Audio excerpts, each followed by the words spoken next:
안녕하세요. 오늘도 사연살롱을 찾아주셔서 감사합니다. 저는 아들 하나를 키우고 있는 40대 주부입니다. 총체적 난국이라는 말 아시나요? 제 결혼 상황이 딱 그랬어요. 친정복이 없으면 시댁복이라도 있어야지 앞뒤가 꽉 막힌 세월이었어요.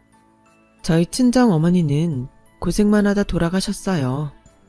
저도 친정 때문에 결혼 전까지 고생만 하다가 어찌어찌 좋은 남자를 만나 결혼을 하게 되었는데 딸은 엄마 팔자 담는다고 일이 꼬으려니까 되는 일이 하나도 없더라고요. 저희 친정 어머니는 제가 고등학교 때 암으로 돌아가셨어요. 그 후 아버지 홀로 저를 키우시게 되셨죠.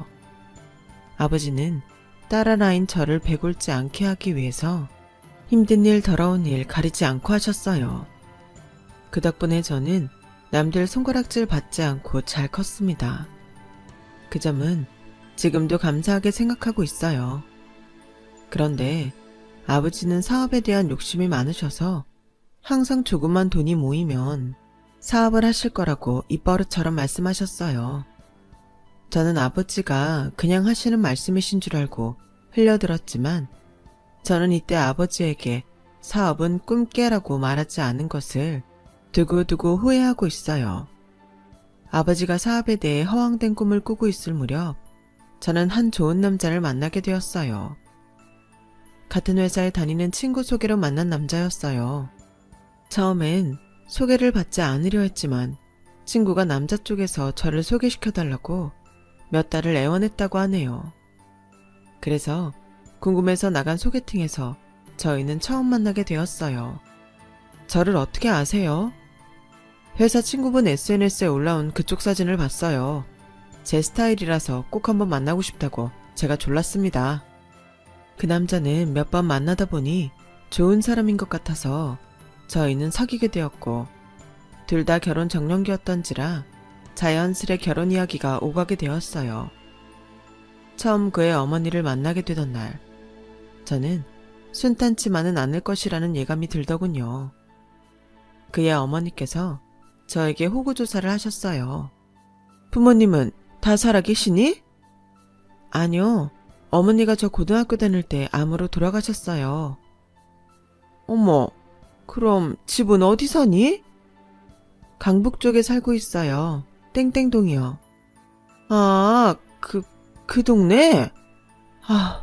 그럼 하는 일은 뭐니? 학교는 어디 나왔어? 학교는 그냥 전문대 나왔고요. 지금은 중소기업에서 격리로 일하고 있어요. 이 얘기를 들으시더니 그의 어머니께서는 볼 것도 없다는 표정으로 난 이만 먼저 일어난다. 이러시고는 먼저 자리를 떠나셨어요. 저는 남자친구에게 어머니가 나를 마음에 안 들어 하시는 것 같아 어떡하냐? 이러니 남자친구는 처음에만 그러는 거라고 곧 마음이 풀리실 거라고 했어요. 지금이라면 부모가 반대하는데 무슨 결혼이냐며 결혼을 포기했겠지만 그 당시에는 제가 남자친구를 많이 사랑했나 봐요. 저는 남자친구 없이 그의 어머니를 따로 만나기도 했어요. 어머니, 결혼하면 제가 더 잘할게요. 예쁘게 봐주시면 안 될까요? 네 형님 될 사람은 집안도 좋고 의대 나와서 성형외과 의사다. 어디 학력도 안 되고 집안도 후져서 솔직히 결혼시키기 싫은 건 어쩔 수 없지 않니? 그러면서 한숨을 푹 쉬더군요. 네 학력, 집안, 뭐 하나 우리 아들하고 맞는 게 없잖니. 그러니 우리 아들 포기하길 바란다. 난 이 결혼 절대 반대니. 저는 그 말을 듣고 크게 상처를 받았어요. 제 배경이 결혼에 장애가 될 줄은 미처 예상하지 못했으니까요. 막말로 제가 무슨 의사 집안이나 재벌집에 시집가는 것도 아니었고요. 남자친구도 평범한 집안이었어요. 저는 어머니가 설득될 것 같지 않아 남자친구에게 이별을 고했어요. 남자친구는 자신의 어머니를 설득해 보겠다고 하면서 매달렸어요. 저는 남자친구에게 시간을 좀 더 주기로 했죠. 그러던 중 제가 임신 6주라는 사실을 알게 되었어요. 남자친구는 엄청 좋아했어요. 자기 닮은 아이가 생긴다는 설렘과 동시에 아이가 생겼으니 어머니도 더 이상 반대하시지는 못할 것 같다는 생각에서였죠. 어머니는 결혼을 허락해주는 대신 조건을 걸었어요. 당분간 분가할 생각 말고 어머니를 모시고 같이 사는 거였죠. 그때부터 시집살이의 시작이었어요. 그리고 인격적으로도 많이 무시당했어요. 툭 하면 친정 못 산다고 막말하기 일쑤고 혼수 제대로 안 해왔다면서 형님이랑 서방님들 있는 앞에서 망신을 주셨으니까요.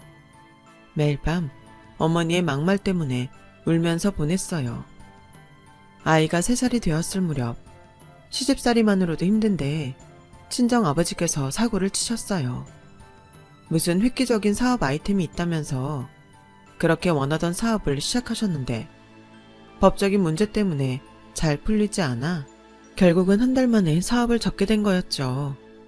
하지만 그냥 아버지 돈만 날린 게 아니라 여기저기서 무리하게 빌린 돈까지 날린지라 제가 갚아드릴 수밖에 없는 상황이었어요.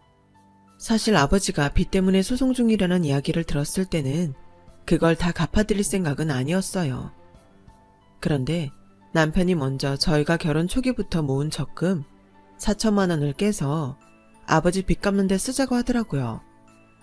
저는 시어머니가 아시면 난리가 날 것 같아 망설였지만 남편은 이대로 돈 안 갚으면 장인어른 징역 갈 수도 있다며 그 연세에 거기서 얼마나 버티시겠어.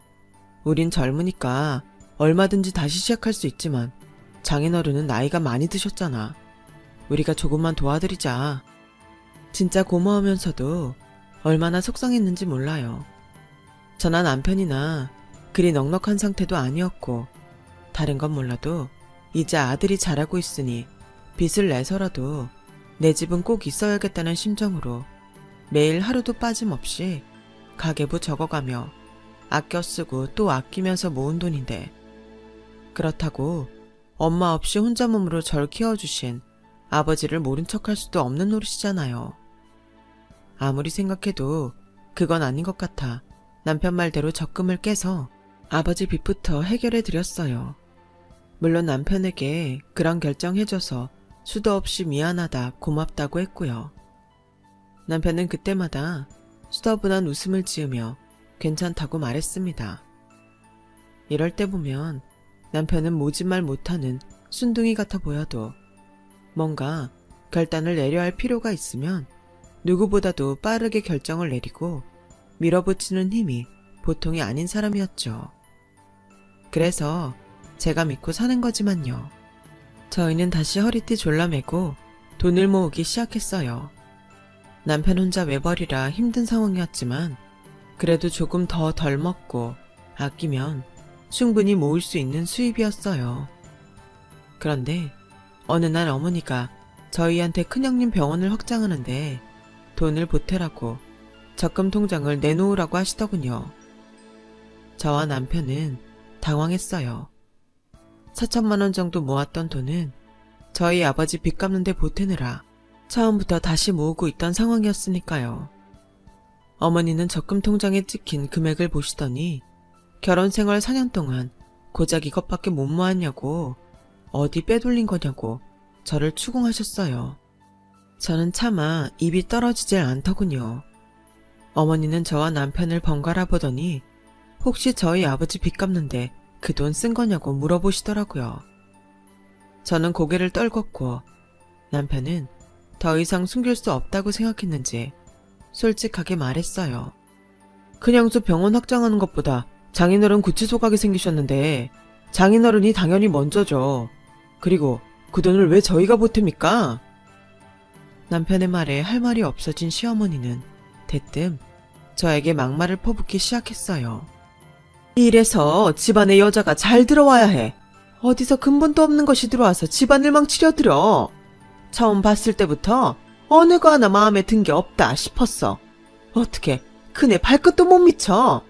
야, 네가 네 남편 꼬셔서 네 애비 빚 갚으라고 한 거냐? 이 사람한테 뭐라고 그러지 마세요. 제가 먼저 그러자고 한 거예요. 이젠 애미 앞에서 마누라 편드는 거냐? 돈도 없어서 내 집에 얹혀 사는 것들이? 정확히 어머니가 분가하지 말라고 하셨고요. 그렇게 원하시면 지금 당장 나가드리죠. 남편은 작은 월세방 구할 돈 정도는 되니 경제적으로 힘들더라도 마음 편하게 나가서 살자고 하더라고요. 지금까지 시집와서 시어머니한테 시달린 절 생각해서 한 말이었어요. 저희는 그렇게 시어머니 집에서 나오게 되었어요. 한 3개월을 그렇게 쪼들리면서 살 무렵이었어요. 시집살이를 안 해도 되니 마음은 편했지만 돈은 좀처럼 모이질 않았어요. 매달 나가는 월세에 적금을 반으로 줄이니 돈이 예전처럼 잘 모이지 않더군요. 이러다 내 집 마련은 물 건너가는 건가, 여기서 어떻게 더 허리띠를 졸라매야 하나 하며 막막해하고 있었죠. 그럴 때에 시어머니가 남편한테 저와 함께 한번 보자고 연락을 해오셨어요. 처음에는 저희 친정 아버지를 원망하는 이야기를 하시더라고요. 가만히 듣고만 있었는데 갑자기 시어머니 명의로 된 일산 상가 이야기를 꺼내시는 겁니다. 아주 오래된 낡은 상가인데 도시 중심에 있어 그래도 팔면 4, 5억은 나올 거라면서요. 그 상가 팔아서 저희에게 주시겠다고 하시더라고요. 사실 그때는 뭘 모르고 얼마나 기뻤는지 몰라요. 어두운 터널에서 갑자기 희망의 불씨가 살아나는 기분이었어요. 그 다음 이어지는 시어머니의 말을 듣기 전까지는요. 근데 말이다, 아무리 부모 자식 간이라도 가는 게 있으면 오는 게 있어야 하지 않겠니? 내가 요즘 몸이 많이 안 좋아. 너희 시아버지 밥 차려주는 것도 벅차고, 그리고 이제 곧 김장철이지 않니? 난 엄두가 안 난다. 그렇다고 김치 사서 올리면 알잖니, 네 시아버지 성질. 그러니까 당분간 와서 살림 좀 해주련. 우리가 너희한테 돈 보태줄 테니. 순간 머릿속에 많은 생각들이 스쳐 지나갔지만 매달 쓰는 가계부와 적금 통장에 찍히는 금액이 생각나는 순간 저희 부부에게 선택은 단 한 가지밖에 없었어요. 바로 다시 시어머니와 합치는 것이죠.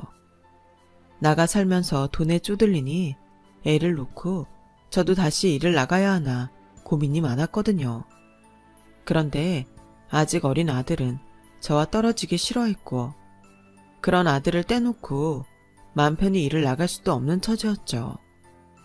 그런데 시어머니와 다시 함께 살면 제 몸은 힘들지만 아이 놔두고 일하러 가는 것도 아니고 외벌이하는 남편에게도 미안했는데 적금 든다 생각하고 딱 상가 팔릴 때까지만 해보자 마음먹었습니다.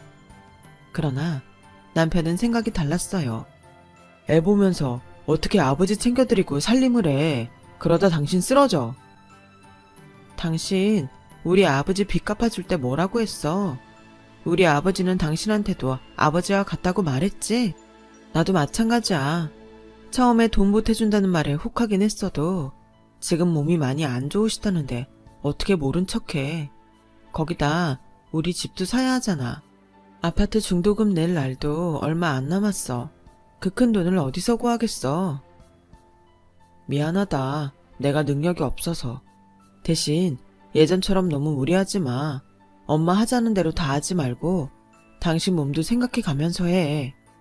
남편은 한참을 생각하더니 별 뾰족한 다른 수가 없다는 걸 인정하더라고요. 그리고 그때부터 다시 시집살이의 시작이었어요. 시어머니는 결혼 초기와는 달랐어요. 그때는 막말을 해서 저를 모욕감을 느끼게 했다면 지금은 듣기 좋은 말로 포장해서 저를 부려먹었어요. 역시 우리 둘째 며느리, 역시 우리 둘째 며느리. 어느 날 시어머니 친구분들 6명 정도를 집에 데려오셔서 그날 전 하루 종일 식모처럼 시어머니 친구분들 시중을 들어야 했어요. 국수 더 드시고 싶다 하시면 면 삶아서 다시 드리고, 밑반찬 부족하다 하면 더 드리고, 이거 먹고 싶다 저거 먹고 싶다 하나하나 다 맞춰드리기도 힘들었어요. 하루는 여느 때처럼 일주일에 2번 하는 대청소를 하고 시아버지가 좋아하시는 국도 끓이고 밑반찬도 해드렸습니다. 그리고 잠시 쉬고 있는 제게 시어머니가 웃으며 다가오시더라고요. 할 일 없냐면서. 저는 반사적으로 일어났어요. 그러더니 시어머니가 괜찮다고 앉으라고 하셨어요. 말씀의 요지는 내일 할 김장 이야기였어요. 내일 김장하는 날인 거 너도 알고 있지? 한 150포기 정도 할 거야. 150포기요? 뭘 그렇게 많이 하세요? 식구도 많지 않은데. 큰형님네도 그이도 도련님도 김치는 잘 먹지 않잖아요. 이번엔 친척들한테도 김치를 돌릴 거라서 그래서 많이 하는 거야. 네가 음식 솜씨가 좋잖니. 그래서 자랑하고 싶어서 그러지. 라고 말씀하시는데 저는 시어머니가 저를 일산 삼가가지고 길들이시려는 것 같았어요. 시어머니 자신도 같이 도와줄 터이니 너무 걱정하지 말라고 하시더라고요. 그리고 다음날 시어머니는 친구들과 약속이 있었다는 것을 깜빡했었다는 핑계로 그 많은 김장거리들을 남기고 나가셨어요. 다행히 그나마 제가 전날 밤에 절이는 거랑 양념 손질을 다 해놔서 망정이었지. 그래도 뒷정리랑 이것저것 생각하면 혼자서는 무리일 것 같아 큰형님에게 전화를 했어요. 형님, 저 혜준이 엄마예요. 김장하려는데 어머니가 150포기 정도 하라고 하셔서요. 도저히 혼자서는 무리일 것 같은데 와서 좀 도와주시면 안 될까요?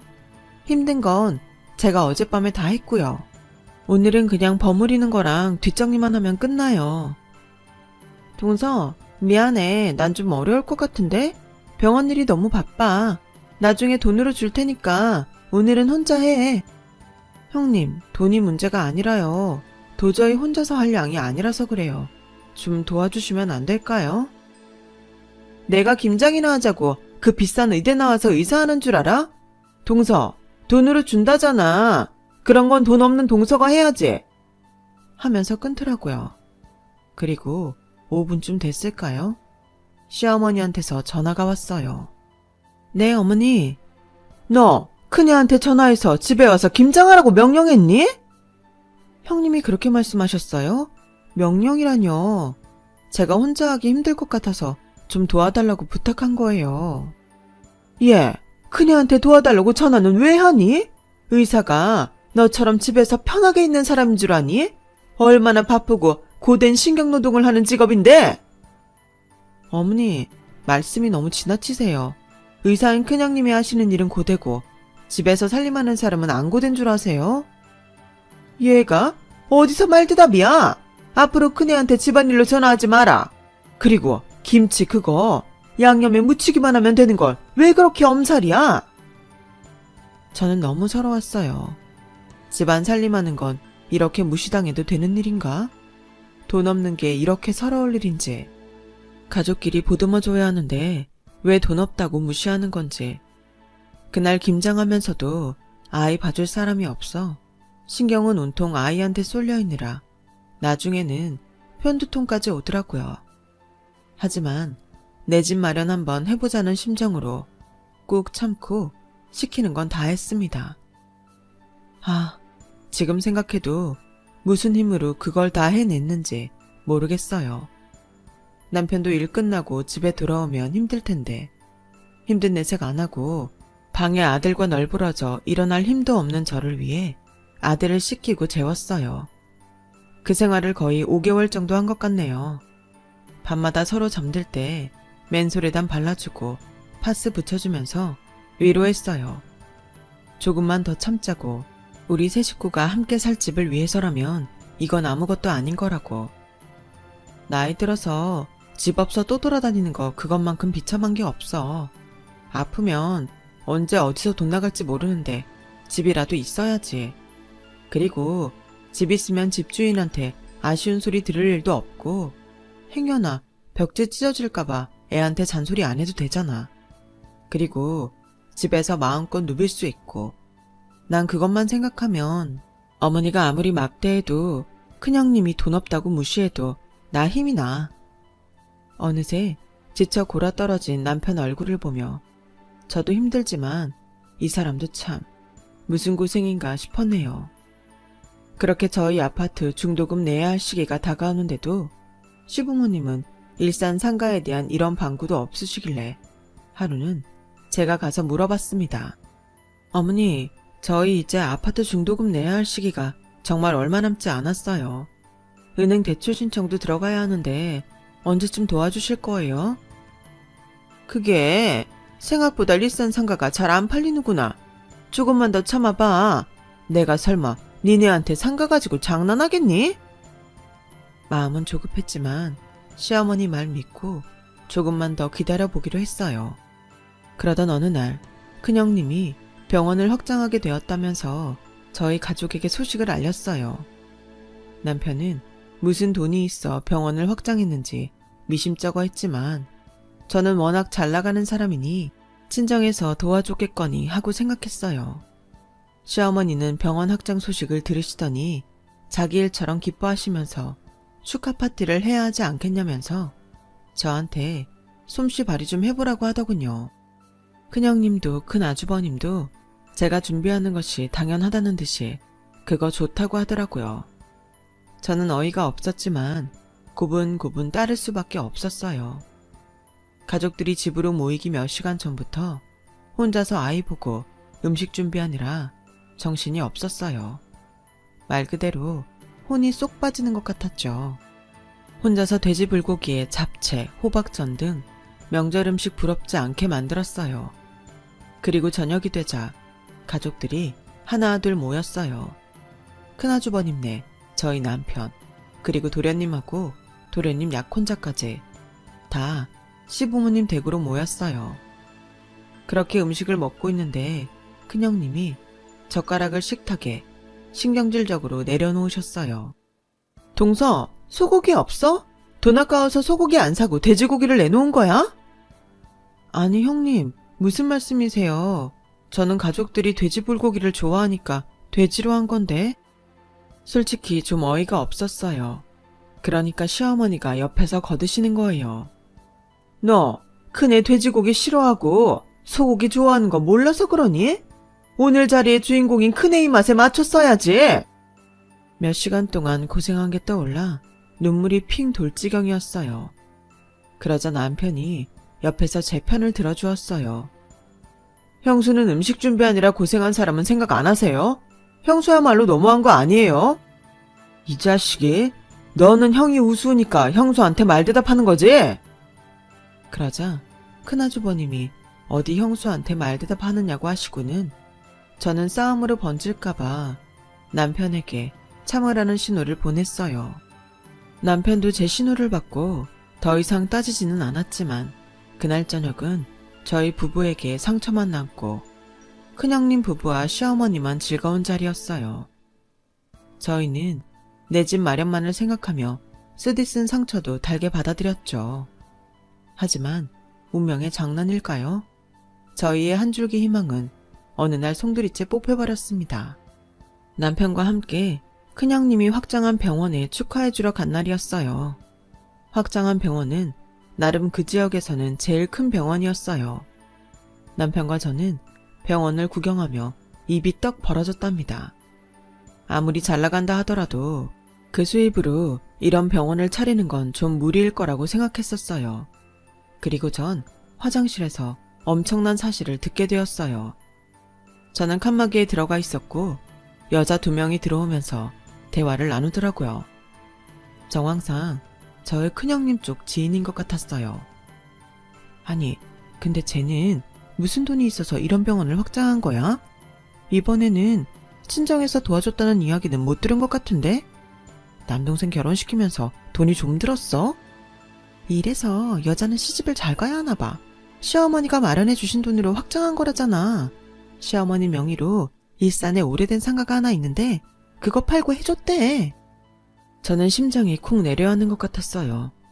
지금까지 그 모진 시집살이를, 그 힘든 시간을 어떻게 버텨왔는데, 그거 하나 보고 지금까지 참아왔는데, 시어머니의 약속만 믿고 그 모욕감 속에서도 여태까지 참고 있었던 건데 뒤통수를 3개 얻어맞은 기분이었어요. 저는 그 길로 큰형님에게 갔어요. 큰형님은 반갑게 저를 맞아주셨죠. 동서, 서방님, 어서와요. 형님, 축하드려요. 그런데 형님, 무슨 돈으로 이렇게 큰 병원으로 확장하신 거예요? 응? 아, 병원 참 넓지. 혹시 저녁 먹고 갈 거야? 형님, 말 돌리지 마세요. 제가 화장실에서 이상한 얘기를 들어서요. 이 병원 어머님이 상가 팔아서 해주신 거라면서요. 난 몰라. 어머님이 나한테 주신 돈이야. 그렇게 따지고 싶으면 어머님한테 가서 따지지 그래? 지금 그렇게 말하면 끝이에요. 우리가 시어머니하고 합가하기로 한 조건이 그 일산 상가였다는 거 우리 가족이면 다 아는 사실이에요. 그래도 몰랐다는 게 말이 된다고 생각하세요? 형님도 다 알고 있었던 거잖아요. 나는 어머님이 주신 돈 받은 것 뿐이야. 그러니까 따지고 싶으면 어머니한테 가서 따져. 그리고 나 이제 곧 진료하러 들어가야 하거든? 이만 가주길 바래. 서방님도 안녕히 가세요. 저는 분하고 억울한 마음에 집으로 돌아오는 차 안에서 엉엉 울었어요. 남편은 그런 저를 보며 미안하다는 말만 되풀이할 뿐이었죠. 그러면 안 됐었지만 그 당시는 감정이 너무 격했던지라 남편한테 사실 너도 알고 있었던 거 아니냐고 소리를 질렀었네요. 당연히 남편은 몰랐던 사실이고요. 저와 같은 피해자였을 뿐이었어요. 집에 도착하자마자 저는 시어머니에게 따졌어요. 큰애가 병원을 꼭 확장해야겠다는데 그럼 어쩌니? 원래 잘 나가는 사람한테 더 힘을 실어줘야 마음껏 날 수 있는 거란다. 그리고 집안의 첫째가 잘 돼야 둘째, 셋째도 잘 되는 거야. 아니, 그리고 너희는 돈 보고 나하고 같이 사는 거였니? 가족끼리 그러는 거 아니다? 어이가 없어서 눈물도 안 나오네요. 그럼 지금까지 안 줄 상가 가지고 저희들 가지고 노신 거예요? 예, 너 그럼 돈 보고 우리랑 같이 사는 거네? 너 그렇게 안 봤는데 무섭다? 이래서 없는 집 자식하고는 상종을 하면 안 돼요. 네, 맞아요. 저 돈 때문에 여기 들어와서 어머님하고 큰형님이 주시는 인격적인 모욕도 다 참아가면서 이 집 종인 것처럼 살았어요. 나만 좀 힘든 거 참으면 우리 세 식구 살 집이 생기니까. 그거 하나 보고 지금까지 있었는데 결국 어머님이 저희 배신하신 거나 다름없어요. 어머니, 그냥 처음부터 가정부가 필요하다고 하시지 그러셨어요. 왜 주지도 않을 상가로 저하고 그 일을 낚으신 건가요? 이제 저희들은 이 집에 있을 이유가 없어요. 밖에서 월세로 살아도 이것보단 낫겠어요. 다시는 연락하지 마세요. 저희도 손 안 벌릴 테니. 제가 그렇게 말하고 나니 시어머니가 제 남편한테 니 저 말하는 꼬라지 좀 봐라. 저게 아들하고 애미를 생이별 시키려 한다? 하더군요. 제 남편도 듣다가 결국 폭발했어요. 이 사람 말 틀린 거 하나도 없어요. 그동안 우리가, 아니 이 사람이 얼마나 힘들었는데, 그리고 무슨 생각으로 참아온 건데 이제 와서 뭐요? 그걸 형수한테 줬다고요? 정말 너무하신 거 아니세요? 저 결혼할 때 꼴랑 1,000만 원 보태주시고는 돈 없다고 하시더니 저희 주시기로 한 돈은 형수한테 준다는 게 말이 된다고 생각하세요? 옆에서 듣고 있던 시아버지께서 갑자기 남편의 뺨을 때리셨어요. 어쩔 수 없는 상황이란 게 있고 잘 되는 사람 더 잘 되라고 준 건데 도대체 뭐가 문제냐? 저희 부부는 그때 깨달았습니다. 시부모님은 자기들이 잘못됐다는 생각을 전혀 안 하고 있다는 걸요. 네, 시아버지 말대로 어쩔 수 없는 상황이라는 게 생길 수 있어요. 그럼 하다못해 저희 부부한테 상황 설명을 하고 그 돈을 쓰게 되었다고 적어도 미안하다, 그동안 수고 많았다 라고 하셨어야 하는 게 아닐까요? 저희를 얼마나 하찮게 여기셨으면 끝까지 미안하다는 말 한마디를 안 하시는 건지. 더 이상 돈 가지고 왈가왈부 해봐야 부모님 유산이나 탐내는 아들 며느리 되는 것 같아 그냥 포기하고 저희는 시부모님 집을 나왔어요. 다시는 안 보겠다는 저희의 말에 시부모님도 딱히 저희를 붙잡지 않았어요. 이런 중대한 약속을 깨면서도 미안하다는 사과의 말씀 한마디도 없으신데 저희가 시부모님 댁에 다시 올 이유가 있을까요? 결국 저희는 아파트 중도금을 기한 내에 내지 못해 청약에 당첨된 아파트에 입주하지 못했어요. 대신 전셋집을 구하게 되면서 한시름 놓게 되었죠. 전셋집을 구하고 아이도 어느 정도 커서 저도 다시 일을 시작하기 위해 여기저기 면접을 보러 다니던 때였어요. 친정 아버지한테서 부동산에서 연락이 왔는데 자신은 도통 무슨 이야기인지 모르겠으니 저보고 같이 부동산에 가자고 하더라고요. 부동산에 가니 사장님께서 시골집에 돌아가신 엄마 앞으로 된 땅이 있는데 그 지역 자체가 재개발 구역에 포함되게 되면서 땅값이 기존의 값보다 10배 이상 치솟게 되었다고 하더군요. 어머니 앞으로 그런 땅이 있는 줄도 몰랐던 저와 아버지는 놀라서 사고가 정지되었어요. 그러면서 부동산 사장님께서 빨리 땅을 팔라고 하시더라고요. 자신이 값을 시세보다 더 쳐줄 테니. 고생 끝에 낙이 온다고 저희 친정엄마가 하늘에서도 저를 지켜주고 계신 걸까요? 그동안 고생했으니 이제는 좀 편히 살라는 엄마의 큰 선물 같았어요. 저는 남편에게도 그 사실을 전했고 저희는 서로 부둥켜 안고 그동안 고생한 것들이 주마등처럼 떠올라 엉엉 울었어요. 아이는 뭣도 모르고 저희가 우니까 같이 울었네요. 저희는 기쁨의 눈물이었지만 말이에요. 엄마의 땅을 팔아 아파트를 한 채 샀어요. 드디어 집을 장만하게 되었죠. 친정아버지도 저희 집 근처에 집을 마련해 살고 계시고요. 지금은 1년 정도 지난 상태예요. 그런데 얼마 전 남편이 놀라운 이야기를 해주는 겁니다. 실은 시어머니한테서 연락이 왔었대요. 저희 아들이 보고 싶다면서요. 그런데 남편은 보여줄 생각이 없다고 단호하게 말했다고 하네요.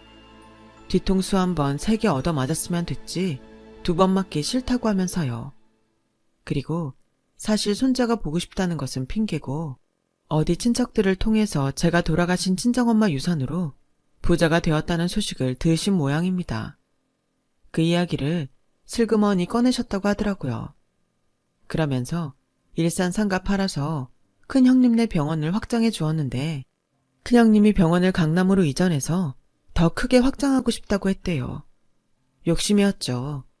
그래서 무리하게 집담보로 대출받아서 해줬는데 병원을 확장하는 과정에서 된통 사기를 당했답니다. 결국 일산 상가도 다 날려먹으신 거죠. 저희한테 다시 같이 살면 안 되냐고 물으셨대요. 제가 남편한테 그래서 뭐라고 했냐고 하니 그렇게 좋아하시는 큰형네 집에 가서 살라고 말했대요. 큰형한테 해줄 건 다 해줘놓고 큰형이 어머니 모셔야 하는 게 당연한 거 아니냐면서요. 근데 큰형님 성격상 절대 시어머니 못 모신다고 했겠죠.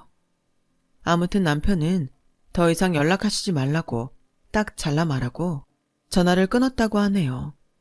참나, 벼룩도 낯짝이 있다고 하지 않나요? 저희한테 무슨 짓을 하셨는지 그새 까먹으신 모양이에요.